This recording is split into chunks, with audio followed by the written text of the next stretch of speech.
Aleluya. Aleluya. Leemos en el libro de Jonás, capítulo 3, versículo 10, así. Y vio Dios lo que hicieron, que se convirtieron de su mal camino y se arrepintió del mal que había dicho que les haría y no lo hizo. Amén. Dios les bendiga. Pueden sentarse.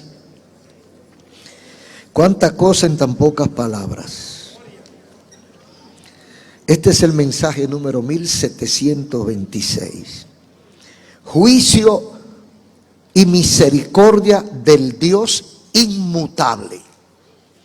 Juicio y misericordia del Dios inmutable. Si usted presta atención a lo que vamos a compartir, garantizo que su vida va a cambiar. Bendito el nombre del Señor. En este versículo tan corto, hay tantas cosas que tienen que ver directamente con nosotros, nos confrontan. Aquí, entre otras cosas, dice que Dios ve lo que la gente hace. La Biblia nos enseña que Dios ve la maldad y la bondad de los hombres. En otras palabras, no pasamos desapercibidos delante de la presencia de Dios. Pequeño o grande lo que estemos haciendo, Dios lo ve. Eso va a la presencia de Dios. Dice, y vio Dios lo que hicieron. Dios ve lo que yo hago. Dios ve lo que tú haces. En estos días andaba rodando en la red un video de una joven, no sé dónde fue eso. La atracan. Vienen en una motocicleta y la atracan, la encañonan, le quitan todo. Y cuando ellos la dejan, que ya ella está fuera de su, ella cae de rodillas. Y ella levanta los brazos y comienza a orar. Señor, mira esto. Y empezó a orar. Y los muchachos se devolvieron. Le dieron lo que le habían quitado y le pidieron que orara por ellos. Aleluya. Esas son de las cosas positivas que circulan a veces. Entonces Dios nos está mirando y Dios mira cuando esos muchachos vieron que esa mujer dobló sus rodillas, levantó su brazo y empezó a hablar con Dios, se asustaron. Aleluya. Porque es que no somos locos, hermano. Esta muchacha está hablando con Dios. Eso es peligroso. Dios es capaz de hacernos desaparecer a nosotros. Y vamos a resolver este problema inmediatamente. Y se devuelven y piden la oración. Porque Dios ve la maldad de los pueblos. Dios ve la maldad de los hombres. Y Dios utiliza instrumentos humanos para hacer llegar su mensaje, que puede ser de salvación o de condenación. Dios no manda ángeles, muy difícil. Es muy difícil, Él puede hacerlo. Pero es muy difícil que Dios mande ángeles. Dios usa una mujer o un hombre. Porque Él tiene instrumento aquí. Él tiene sus instrumentos aquí a la orden para hacer su voluntad. Y Él dice, mira fulano, ve. Lo pone en el corazón, lo pone en la mente, lo moviliza para que vaya a hacer su obra. Entonces Dios tiene un mensaje y tiene un mensajero para llevarnos a nosotros el mensaje de Dios. Mucha gente no le hace caso a lo que Dios dice, pero hay otros que sí. Hay algunos que le hacen caso y obedecen a la palabra de Dios. Muchísimo, la mayoría no obedece. Entonces, en el caso que nos ocupa, Dios envía profeta. El profeta desobedece y trata de huir. De eso hablamos el domingo anterior. El profeta se trazó una tarea imposible: esconderse de la presencia de Dios. Dios lo obliga a retroceder y a obedecer, a llevar el mensaje a su pueblo, a un pueblo que merecía el castigo. Entonces Dios obliga a Jonás mediante un gran pez a que venga a Nínive a predicar, a traer el mensaje a ese pueblo. El pueblo merecía castigo, porque en el primer capítulo dice que la maldad de Nínive había subido a la presencia de Dios. Pero ¿qué pasó? A pesar de su gran maldad, el pueblo puso oído al mensaje, escuchó y respondió positivamente. Esto evitó que el juicio divino lo destruyera, y el no destruir a Nínive, el que Dios no castigara como había dicho a Nínive, enojó al profeta. El profeta se puso guapito, enojadito, porque Dios no desbarató a Nínive. Por eso hoy queremos hablar lo que significa juicio y misericordia para un Dios inmutable. Inmutable quiere decir que no cambia, que no varía, que no se mueve, que no transfiere, que todo el tiempo está, lo que dice eso va porque va, por encima de todo. Entonces, cuando hablamos de juicio tenemos que entenderlo por lo menos de tres formas.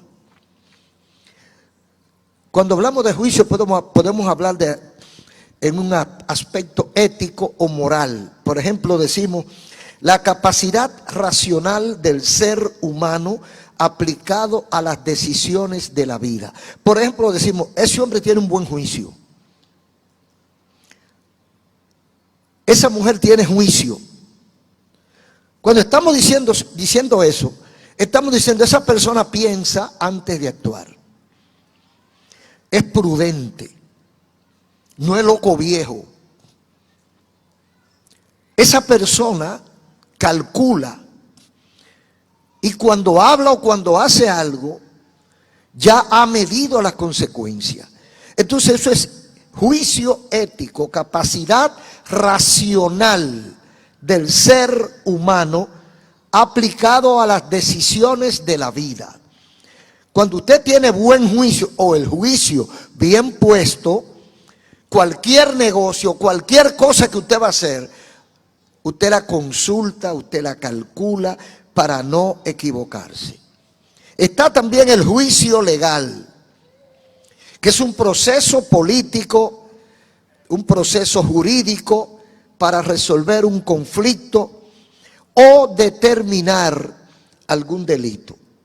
Lo llevan al tribunal, alguien lo acusa, uno presenta un presupuesto contra usted, viene un abogado de la defensa, plantean la situación frente a un juez y el juez hace el juicio y toma las decisiones. Eso es juicio desde el punto de vista legal.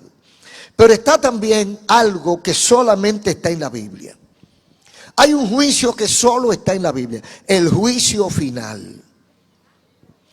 Cuando Dios va a ponerle fin a los tiempos.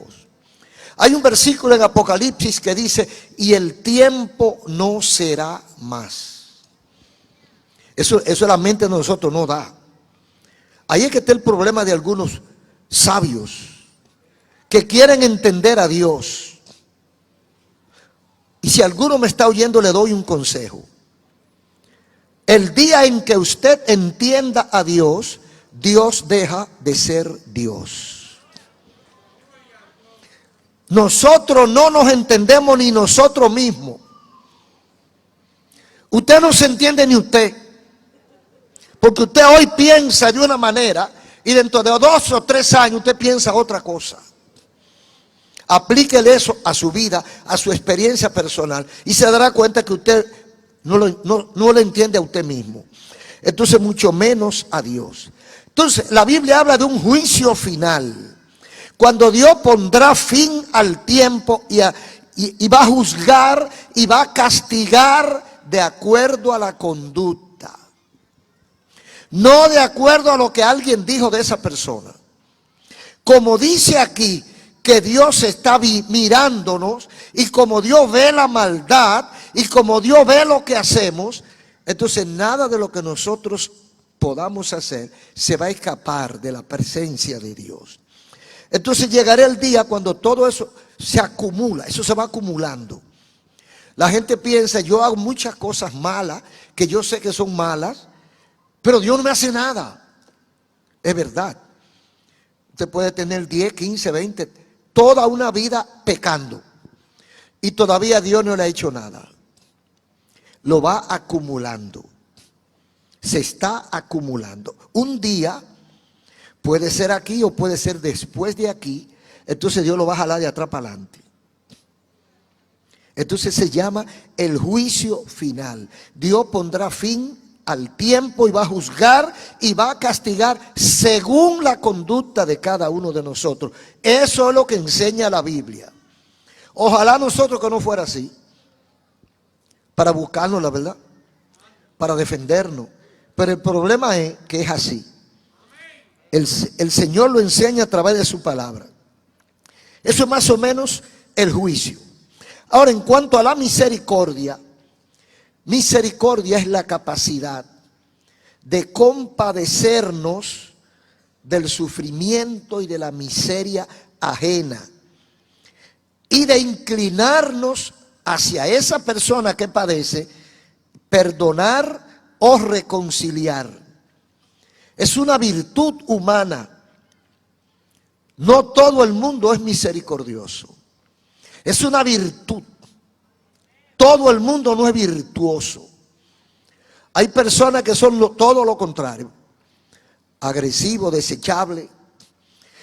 Pero cuando nosotros aplicamos la virtud, la misericordia, estamos haciendo uso de una virtud humana que no es únicamente nuestra. Dios es misericordioso. Ahora, en Dios no es una virtud. En Dios es un atributo, es parte de su esencia. Dios es misericordioso. Nosotros no somos misericordiosos. Nosotros a veces podemos actuar con misericordia cuando una fuerza positiva nos mueve, cuando nuestra reflexión personal, cuando somos prudentes en extremo y calculamos hoy por ti, mañana por mí. Cuando yo pienso, no estoy solo en este mundo, somos muchos. Hoy yo estoy bien y estoy arriba, pero mañana yo puedo estar mal y estar abajo. Entonces yo hoy que estoy bien y estoy arriba, debo tener misericordia del otro. Para si acaso toca lo contrario, yo tenga eso sembrado y alguien se acuerde de mí y tenga misericordia. Pero el misericordioso aquí en esta tierra es porque piensa, es porque reflexiona. Entonces hoy queremos compartir sobre juicio y misericordia de un Dios inmutable. Un Dios que no cambia, un Dios que no se muda. Según la Biblia, hemos hablado de juicio según nosotros y según el mundo y según la sociedad. Pero según la Biblia, juicio es sinónimo de ira, de condenación, de la ira de Dios. Dice Malaquías 3:5.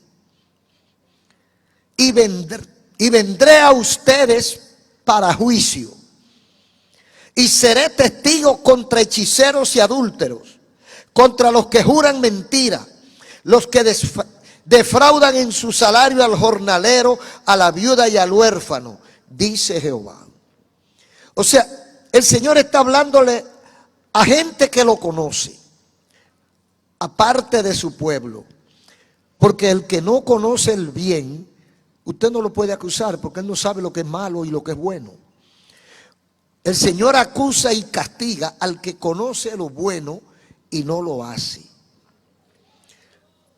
Aquel que dice que conoce a Dios, que lee la Biblia y no hace lo que dice Dios, mayor condenación tiene. Y porque a veces la gente cuando uno le predica, le habla de Cristo, no, yo me sé la Biblia. Yo voy a la iglesia. Peor. Mejor es que diga, yo nunca he ido a la iglesia. Yo nunca he visto una Biblia. Porque es inocente, ignorante. Pero si usted la lee, usted la ha leído, usted la ha oído, usted va a la iglesia y usted se porta como se porta, entonces usted mayor condenación tiene. Entonces Dios le habla a su pueblo, a la gente que le conoce, y le dice, vendré a ustedes para juicio.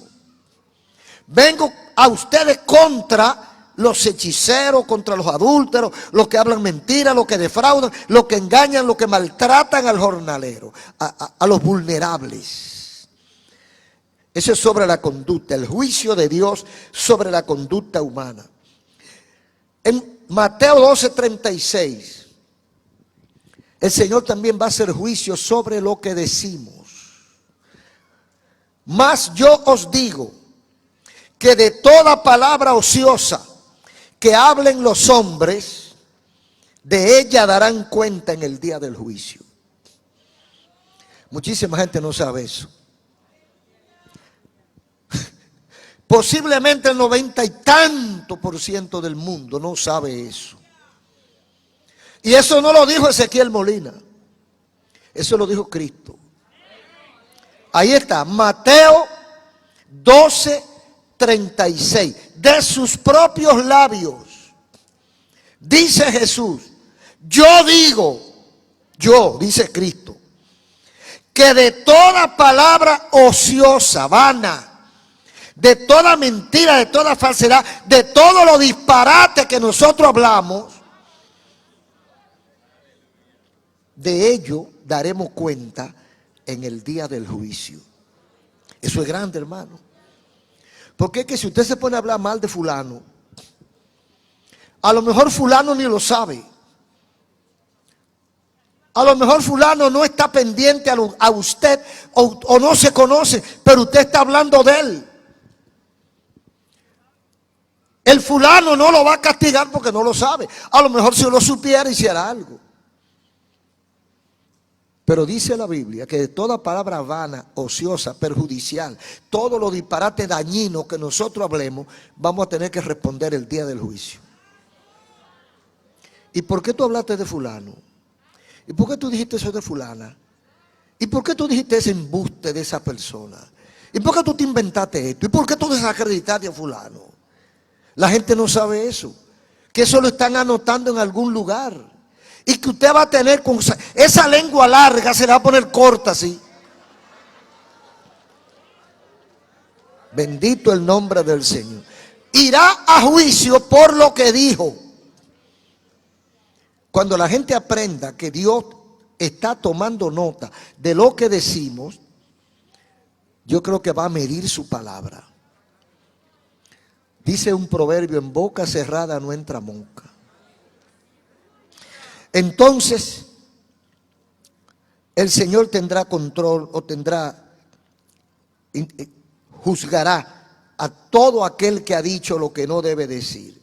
Y usted se pone a pensar un ratico, se asusta. Usted se pone a calcular cuántas veces usted ha dicho cosas que no debe decir. Por eso es que la Biblia manda que pidamos perdón. Cuando yo doblo mis rodillas de noche, cuando yo hablo con Dios de noche o de mañana, yo tengo que decirle, Señor, si alguna palabra descompuesta dije, si ofendí a alguien, si a alguien le hice daño, perdóname. Hay que hacer eso, hermano. Porque a veces usted sin darse cuenta, por llevarse de la corriente, hablando con una persona medio que tiene la lengua floja. Yo siempre les recuerdo a la gente que la lengua no tiene hueso y se mueve mucho así. Entonces hay gente que la mueven más de la cuenta. Cuando usted no tenga nada que decir, lo mejor que debe hacer es guardar silencio. Porque si habla lo daña. Entonces hay que pedir perdón cuando nosotros vamos a acostarnos. Usted no sabe si Cristo viene esa noche. Usted no sabe si la muerte lo va a sorprender. Entonces, Señor, si me equivoqué diciendo algún disparate contra alguien, perdóname. porque Dios toma en cuenta todas esas travesuras de parte de nosotros. Y hay un juicio personal que lo refiere Hebreos 9:27. Está establecido que el hombre muera una vez y después el juicio. O sea, de muerte a tribunal. Cerraste los ojos, no tiene más contacto con la gente ni con nada. Se cierra la posibilidad para subir o para bajar. Te queda como estaba. Y después viene el juicio. Está establecido así en la palabra de Dios. Está establecido, y como está establecido, eso no lo va a cambiar nadie. No hay hombre ni mujer que pueda cambiar eso. Entonces, habla, por ejemplo, en Apocalipsis 20, del juicio final. Y mire lo poquito que dice el Señor acerca del juicio final. 11 en adelante. Vi un gran trono blanco y al que estaba sentado en él, en el trono, delante del cual huyó la tierra y el cielo, y ningún lugar se encontró para ellos. Vi a los muertos, grandes y pequeños, de pie frente a Dios. Y los libros fueron abiertos. Y otro libro fue abierto, el cual es el libro de la vida. Y fueron juzgados los muertos por las cosas que estaban escritas en los libros según sus obras. Hay un registro, hay un disco duro, hay una memoria. Y el mar entregó los muertos que había en él. Y la muerte y el Hades entregaron los muertos que había en ellos. Y fueron juzgados cada uno según sus obras. Y la muerte y el Hades fueron lanzados al lago de fuego. Y esta es la muerte segunda. Todo eso es juicio. Ahora, ¿qué significa misericordia en la Biblia? Dice la Biblia que Jehová es por definición misericordioso. O sea, Dios sin misericordia es inconcebible, es imposible. Porque parte de la esencia de Dios es su misericordia. Dice Deuteronomio 4:31. Oiga cómo dice. Porque Dios misericordioso es Jehová tu Dios. Porque Dios misericordioso es Jehová tu Dios. No te dejará, ni te destruirá, ni se olvidará del pacto que le juró a tus padres. O sea que tu Dios por naturaleza es misericordioso, por lo tanto no te dejará. Usted puede estar seguro, hermano, amigo, usted puede estar seguro que Dios no se va a olvidar de usted. Usted puede estar seguro que lo que Dios le prometió, Dios lo va a hacer. Usted puede estar seguro que sus promesas se cumplen porque Dios no se olvida del pacto que hizo con nuestros padres. Y dice el Salmo 103, verso 8. Misericordioso y clemente es Jehová, lento para la ira y grande en misericordia. Grande en misericordia. Y decíamos que misericordioso es aquel que se apiada, se compadece de aquel que lo necesita. No esperando retroceso o recibir recompensa, sino que lo hace por puro amor. Así lo hace Dios. Dios no nos bendice porque nosotros seamos buenos o para que nosotros le paguemos. Lo hace por amor. Y dice el versículo 7 de Mateo 5. Bienaventurados los misericordiosos, porque ellos verán a Dios. Es una virtud, decíamos, pero es una virtud que se cultiva. No nacemos siendo misericordiosos. No nacemos siendo trabajadores. No nacemos siendo bondadosos. Siendo malos sí nacemos. Siendo duros sí nacemos. Siendo haraganes sí nacemos. Porque con la cosa mala nacemos. Porque esta naturaleza es pecaminosa, es dañina. Para hacer lo correcto hay que hacer un esfuerzo. Por eso es que el que hace lo bueno es virtuoso. Porque la virtud es la fuerza que nos impulsa al bien. Entonces, para yo ser misericordioso, tengo que hacer un esfuerzo. Porque no es normal que una persona sea misericordiosa. Lo normal es que no lo sea. El que te da un trompón, dale dos. El que la hace, la paga. Eso es lo normal. Ahora, para usted no ser así, usted necesita una fuerza superior que lo obligue a hacer bien cuando debe hacer mal. Que lo obligue, lo impulsa a perdonar a su enemigo. Una fuerza que lo haga reflexionar y entender que arriba hay alguien que está mirando lo que hacemos. Bendito el nombre del Señor. Gloria a Dios. Y dice 9:13 de Mateo, dice Cristo, aprended de mí, o aprended lo que significa, misericordia quiero y no sacrificio. No he venido a llamar a justos, sino a pecadores al arrepentimiento. El que se crea bueno, que se quede por allá. El que se cree justo, que se quede en su casa. No se necesita su justicia. Cristo vino a buscar y a salvar lo que se había perdido. No a los justos, sino a los pecadores. Ahora, como pecadores somos todos. El que dice que no es pecador, además de pecador, es mentiroso.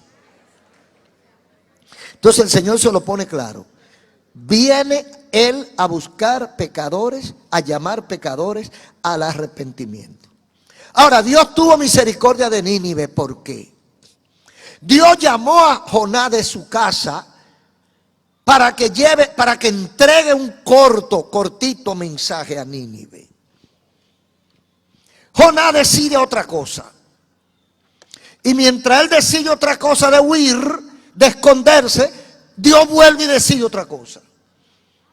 Te voy a hacer llegar, quieras o no quieras. Y ustedes saben la historia de Jonás. Se armó la tempestad en el mar, los marineros echaron suerte, averiguaron su vida, se dieron cuenta, lo descubrieron que él era el culpable de la tempestad, porque su Dios Jehová estaba enojado con él. Y ellos quisieron, le dicen ellos a él, ¿qué hacemos contigo? Y él mismo dice, échenme al mar, a ver si se aquieta, para que no se mueran todos ustedes por causa de mí. Es un espíritu suicida ya. Pero ellos no quieren y discuten con él y no lo quieren echar al mar porque es un crimen. Echar un hombre a mitad del mar Mediterráneo, al fondo, eso es un crimen, los tiburones iban a rifarlo. Entonces, ellos no quieren, pero sigue la tempestad. Ellos claman a sus diferentes dioses. Los dioses no hacen nada, se quitan de ahí. Dicen, no, aquí hay un Dios fuerte, un de verdad.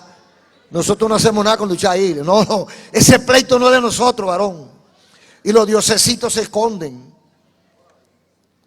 Entonces llegan a la conclusión, o nos perdemos todo o se pierde Jonás. Mira, Jonás, lo sentimos por ti.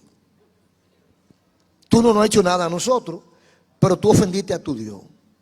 Y parece que tu Dios es fuerte. Parece que tu Dios es de verdad. Y no está dispuesto a dejarte escapar. Así que vamos a hacer lo que tú dijiste. Y entonces antes de echarlo, hacen una oración. Y le piden perdón a Jehová. Porque ya él le había dicho que el Dios de él se llamaba Jehová. Entonces ellos le cogen pena. Ellos le cogen pena al hombre y le cogen miedo a Jehová. Entonces ellos claman a Dios y le dicen a Dios que le perdone porque ellos no son culpables, pero que van a tener que echárselo al mar. Y echan al hombre al mar. Un gran monstruo marino lo espera, se lo lleva y lo lleva para Nínive. ¿Por qué? Porque él tenía un mensaje que entregarle a Nínive. Él no quería entregarlo por diferentes razones. Sea porque él era patriota y Nínive y su ciudad eran enemigos, Samaria. Políticamente eran contrarios. Por lo que él le diera la gana. Pero Nínive era una ciudad corrompida completamente. El pecado había llegado a la presencia de Dios. Y a lo mejor Jonás pensó, está bueno que Dios lo desbarate, que son malos. Son malos. Entonces va con el mensaje que Dios le da. Dile a Nínive, dentro de 40 días te voy a destruir. Eso, mira qué corto mensaje. Un mensajito así de 4 o 5 palabras. Nínive, dice Jehová, que en 40 días será destruida. Él no explica, aquí la Biblia no explica si Jonás explicó a Nínive por qué Dios había tomado esa determinación.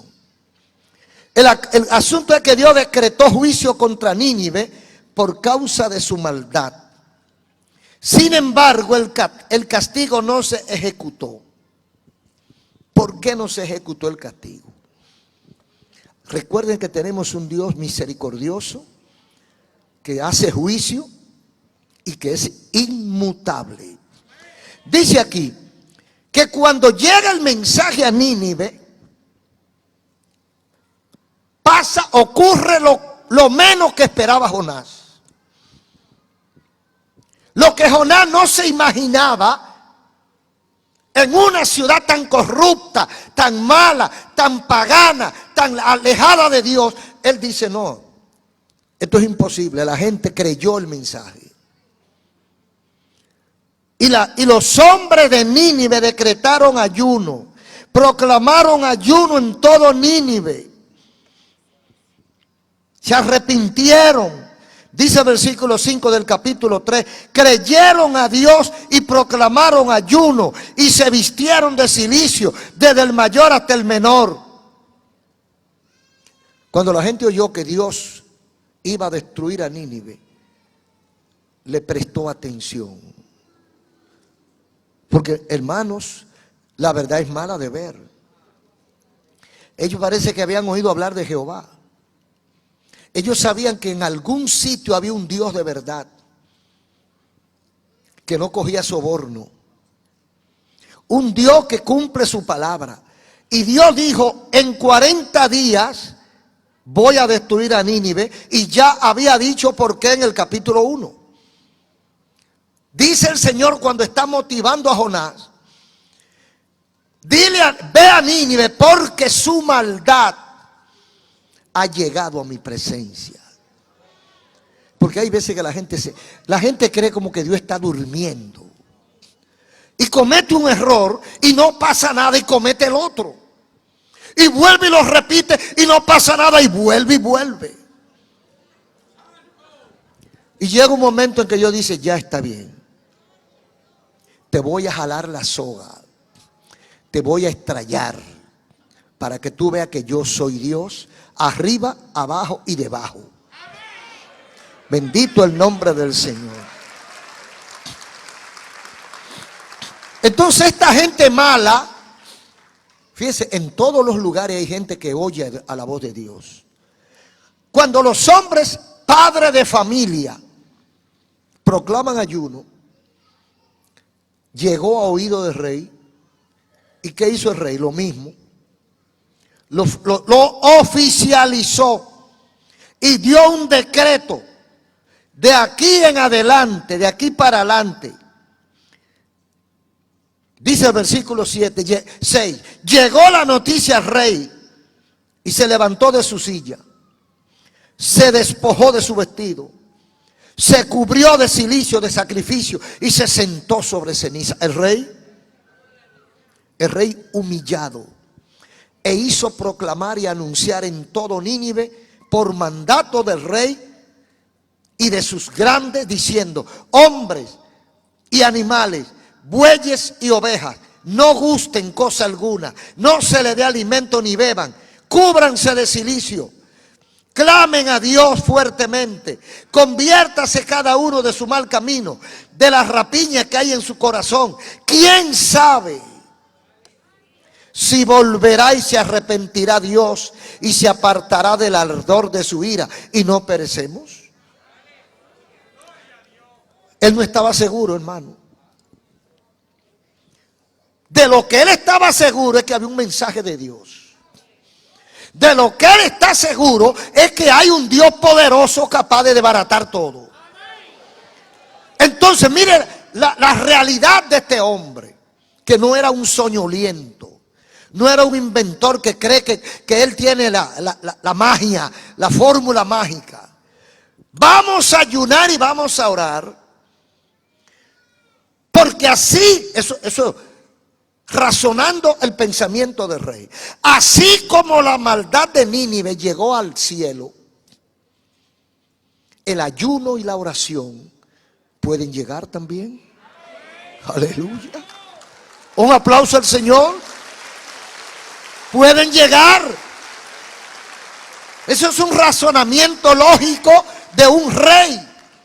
Tírense a orar y ayunar. Clamen fuertemente a Dios. ¿Quién sabe? Aleluya. ¿Quién sabe? ¿Quién puede imaginarse si Dios le da la voluntad de escucharnos, de perdonarnos y de cambiar esa posición de castigo y de juicio, y no nos desbarata? Entonces dice el versículo 10: y vio Dios lo que hicieron. Amén. Hermano, cuando usted se tira de rodillas, aleluya, cuando usted dobla su rostro, pone su rostro en tierra, pone su rodilla en el suelo y clama a Dios,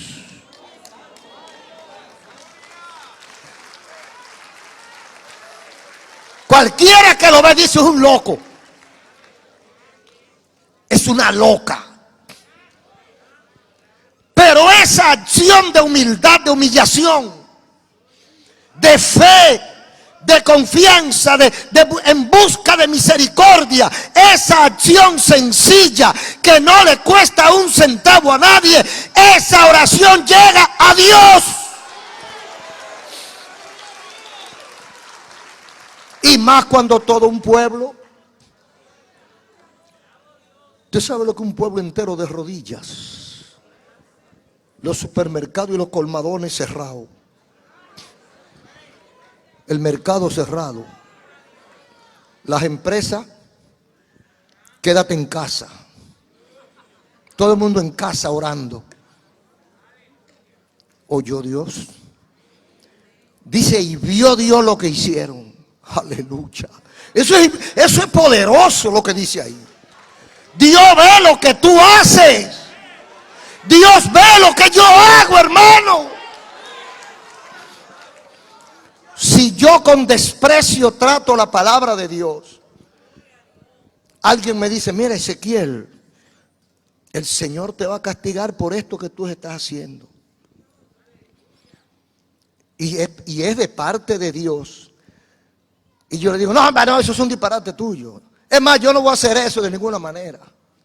Eso llega a la presencia de Dios. Si yo me humillo y acepto, como hizo David con Natán, y me humillo y pido perdón, eso llega a la presencia de Dios. Porque Dios ve lo que nosotros hacemos. Mire, lo que usted hace en su casa, Dios lo ve. La mentira que usted habla fuera de su casa o en su casa, Dios la ve. Las veces que usted se ha rebelado contra Dios, Dios la ve. Las veces que usted con orgullo no ha querido hacer la voluntad de Dios, Dios lo ve. Y se va acumulando hasta que llega un momento en que se llena la copa. Y cuando se llena la copa se derrama la ira. Porque a veces la gente cree que va a relajar con Dios.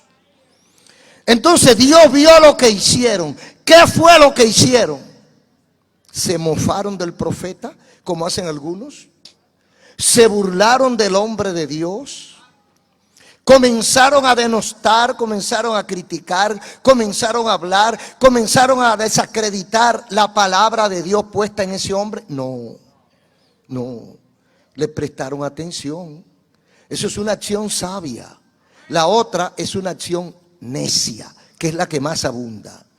La gente cuando oye que Dios le dé el pelao, lo que hace es descalificar al instrumento. Cuando el predicador le da en el pelao a la gente con el mensaje, se burlan de él. Eso no fue lo que hizo Nínive. Todo lo contrario. Jonás, acabado de salir del vientre de un pez, no podía tener buen aspecto, porque acababa de ser vomitado. ¿Puede usted imaginarse eso? Ese espectáculo. No había salón de belleza ni nada de eso. Y ese pobre hombre toma el trecho, viene y se aparece, además de que era extranjero, viene y se aparece en una ciudad que era como decir Nueva York o París ahora, una de las ciudades señeras. Se aparece este loco, desgreñado, sin afeitar, con un acento extranjero, a decirle un disparate. Dice Jehová que dentro de 40 días voy a destruir a Nínive. ¿Y? Ellos entendieron. Ellos descifraron el mensaje y dijeron, si va a destruir dentro de 40 días Nínive, primero hay un chance de 40 días. Está sujeto a lo que hagamos en esos 40 días. Número uno. Número dos, ¿qué será lo que Dios quiere que hagamos? Que sigamos viento en popa, haciendo lo que nos da la gana, que sigamos disfrutando de los vicios, o que haya una reflexión profunda. Hicieron lo último. Aprovecharon los 40 días. ¿Cuántos 40 días le quedan a usted? ¿Quién sabe? Puede ser uno solo y pueden ser 100, pero puede ser un 40 días. Le quedaban 40 días de vida y ellos deciden, por buscársela, como decimos acá, se la buscaron con Dios. Dice, bueno, es difícil. La Biblia dice que un corazón humillado Dios no lo rechaza. No importa quién sea usted, hermano, es que es difícil. Una persona puede haber hecho lo peor, pero si esa persona admite su pecado, admite su error, reconoce toda la maldad que ha hecho y le pide perdón encarecidamente al otro, ¿qué el otro va a hacer? Oye, tiene que ser el mismo diablo para que no lo perdone. Entonces, cuando este pueblo se humilla, Dios cambia de opinión. Vio lo que hicieron y se convirtieron de su mal camino y se arrepintió del mal que había dicho que les haría y no lo hizo. Pero eso suena raro. ¿Cómo es que Dios dijo que iba a hacer una cosa y no la hace? Y hay gente que se agarra de ahí para dudar de Dios. Dice el versículo 19 de número 23. Dios no es hombre para que mienta, ni hijo de hombre para que se arrepienta. Él dijo y no hará, habló y no ejecutará. O sea que cuando Dios dice una cosa, eso va porque va. Entonces Dios había dicho que iba a destruir a Nínive, y dice el versículo 10 de Jonás que como ellos se convirtieron de su mal camino, Jehová se arrepintió del mal que había dicho que haría y no lo hizo. Y aquí dice el número que Dios no es hombre para que mienta. Y dice Malaquías 3:6, porque yo Jehová no cambio. Por esto, hijos de Israel no han sido consumidos. Yo no cambio, dice Dios. Es lo que nos interesa ahora. Por eso Él no había destruido a los hijos de Israel, porque había una promesa con Abraham, Isaac y Jacob. Pero lo importante aquí es, Dios dice que Él no cambia. Y dice en el Nuevo Testamento, en Santiago 1:17, Toda buena dádiva y todo don perfecto desciende de lo alto, del Padre de las luces, en el cual no hay mudanza, ni sombra de variación. O sea que usted encuentra esto corrientemente en la Biblia, que Dios no cambia. Entonces cuando usted ve el versículo 10, que Dios cambió, dice, ¿y por qué cambió? ¿Qué fue lo que pasó ahí? Los hombres de Nínive se humillaron ante Dios y Dios no hizo lo que dijo que haría. Y dice Mateo 12:41, Cristo: los hombres de Nínive se levantarán en el juicio contra esta generación y la condenarán, porque ellos se arrepintieron a la predicación de Jonás, y he aquí más que Jonás en este lugar. ¿Qué es lo que está pasando aquí? Dios no cambia, pero hay un juicio y hay una misericordia. Cuando el juicio y la misericordia se juntan, ¿quién gana? Gana la misericordia. Dios evade el juicio y aplica la misericordia. Dios se gobierna por sistemas. Nosotros entendemos un poquito lo que son los sistemas.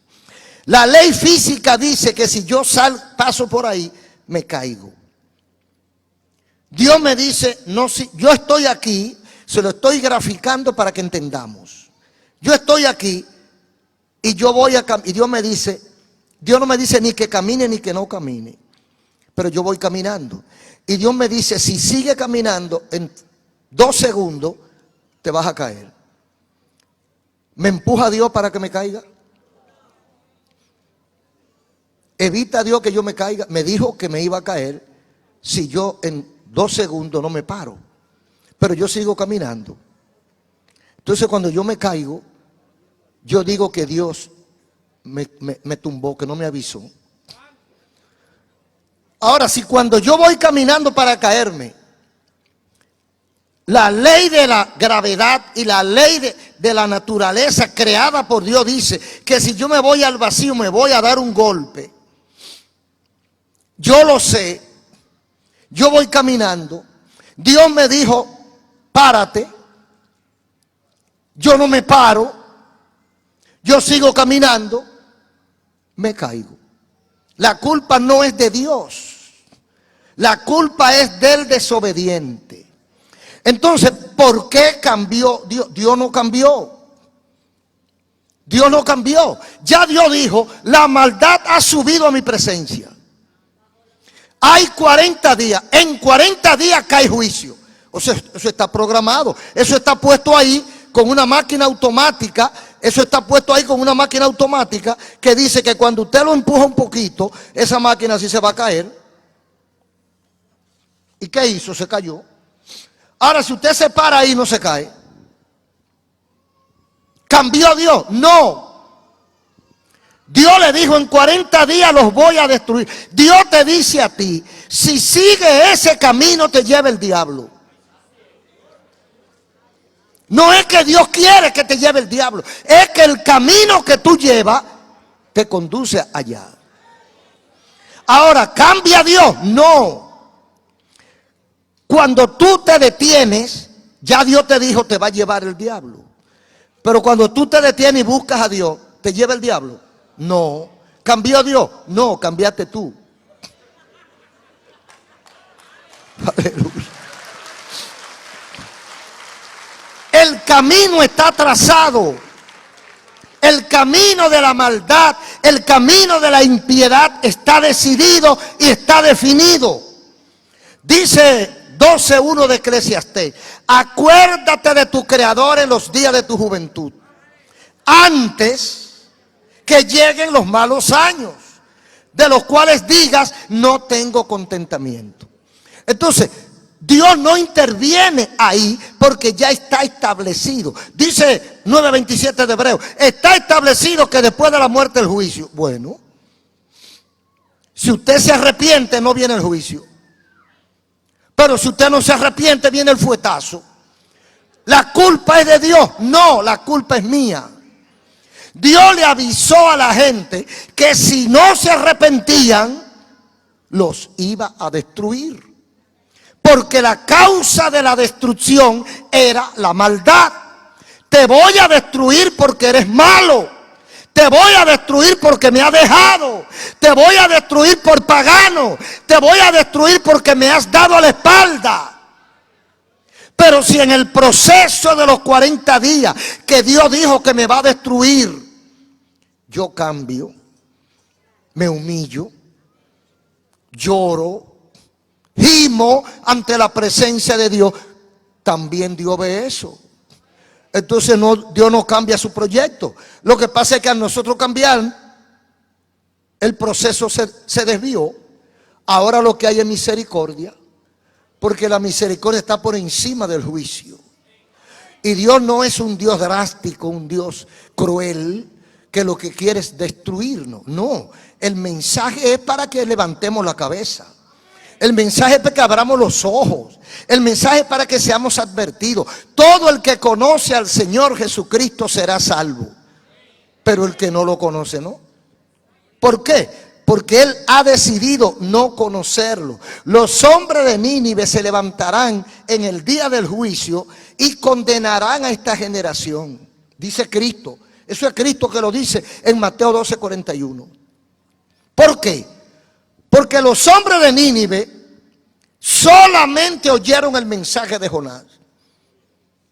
Pero la gente de estas generaciones han recibido el mensaje de Jesucristo, el amor de Dios. Y no han visto, o sea, han visto más milagros que lo que vieron la gente de Nínive. Y aquellos se arrepintieron de su mal camino y hallaron la misericordia de Dios. Hoy la gente no quiere probar la misericordia de Dios y prefiere que venga el juicio. El profeta, cuando ve que Dios desiste o cuando ve que el sistema no castiga, porque Dios lo tenía establecido, si esta gente sigue por donde van, hay destrucción cuando lleguen aquí. Pero ellos no pasaron por ahí, ellos se desviaron. Dicen, no, vamos a pararnos aquí, vamos a hablar con el dueño de la cosa y vamos a cambiar de opinión. Entonces, como ellos no llegaron al punto del peligro, pues no se destruyó. Porque era como una bomba de tiempo. Ahora si lo entendemos así. Como una bomba de tiempo que en 3 horas va a explotar. Y la bomba de tiempo la pone el terrorista en una escuela. La pone a las 6 de la mañana para que explote a las 9 cuando esté lleno de alumnos. Y el tiempo va corriendo para que la bomba explote. La bomba va a hacer un daño total. Va a matar muchísima gente. Eso está establecido. Pero ¿qué pasa? Que a las 8 los muchachos los sacan de la escuela. El proceso de la bomba continuó. Y explotó, pero no mató a nadie. El proceso de Dios continúa.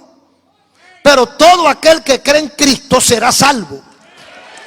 Dios va a destruir esto, pero todo el que se aloje bajo la sala del Altísimo será salvo. Bendito el nombre de Jesús. Dios ha decretado perdición y el tormento eterno para todo ser humano. Pero eso es evitable. Evitable si cambiamos de rumbo.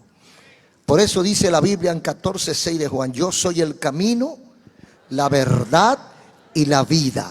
Nadie irá al Padre si no es por mí. Si yo voy a través de Jesucristo, ¿cuál es mi destino? El Padre. Si yo doy la espalda a Cristo y cojo por otro lado, ¿cuál es mi destino? La perdición. No es Dios que me empuja, soy yo. Yo decido mi futuro, porque el problema es que la gente no ha querido entender el libre albedrío, la libre decisión, que yo hago con mi vida lo que me da la gana y dependiendo de lo que yo haga aquí será allá. Lo de allá lo determina lo de aquí. Mi conducta aquí, mi relación con Dios produce un resultado. Mi negación, mi rebeldía contra Dios produce un resultado. Entonces yo escojo: buscad a Dios mientras puede ser hallado. Llámale ahora que está cerca. El impío deje su camino y el hombre inicuo sus pensamientos. Juicio y misericordia de un Dios inmutable. Dios no cambia su palabra.